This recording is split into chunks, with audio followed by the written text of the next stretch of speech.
ஹாய்ங்க.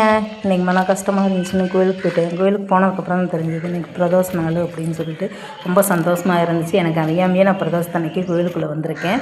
அங்கே போய் பார்த்ததுக்கப்புறம் கோயில் பணியெல்லாம் சூப்பராக நடந்துட்டு இருந்துச்சுங்க.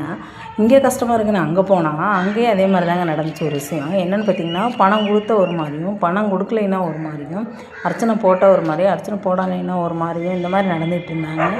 சரி போயிட்டு போகுது, கோயிலுக்குள்ளேயே இந்த விஷயங்கள்லாம் நடக்குது அப்படின்னு சொல்லிட்டு போயிட்டு போகுதுன்ட்டு வெளியில் வந்துட்டு பார்த்திங்கன்னா கோயில் பணியெல்லாம் சிறப்பாக நடந்துட்டு இருந்துச்சு.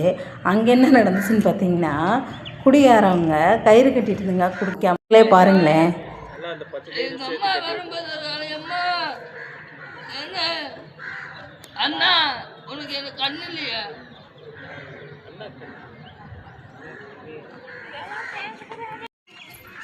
சரி ஓகே, அதெல்லாம் பார்த்ததுக்கப்புறம் சரி வந்து சாமியெல்லாம் கும்பிட்டுட்டு சாமி கோயிலெல்லாம் பார்த்துட்டு நல்லா இருந்ததுங்க. இட்ஸ் ஓகே, கோயில் பணியெல்லாம் நடந்துகிட்டு இருந்துச்சு. நானும் போய் இதெல்லாமே பார்த்துட்டு சாமியெல்லாம் பார்த்து கும்பிட்டுட்டு இது எந்த கோயிலுன்னு யாருக்காவது தெரிஞ்சதுன்னா கமெண்ட் பாக்ஸில் கமெண்ட் பண்ணுங்க.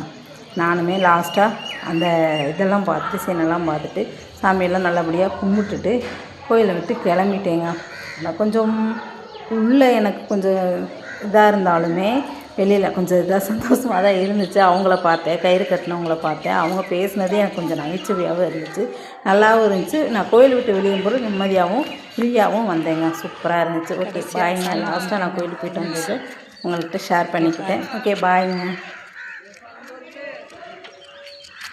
அங்கே தான் நின்றுட்டுருக்குறான் பாருங்கள். சரி பாய்.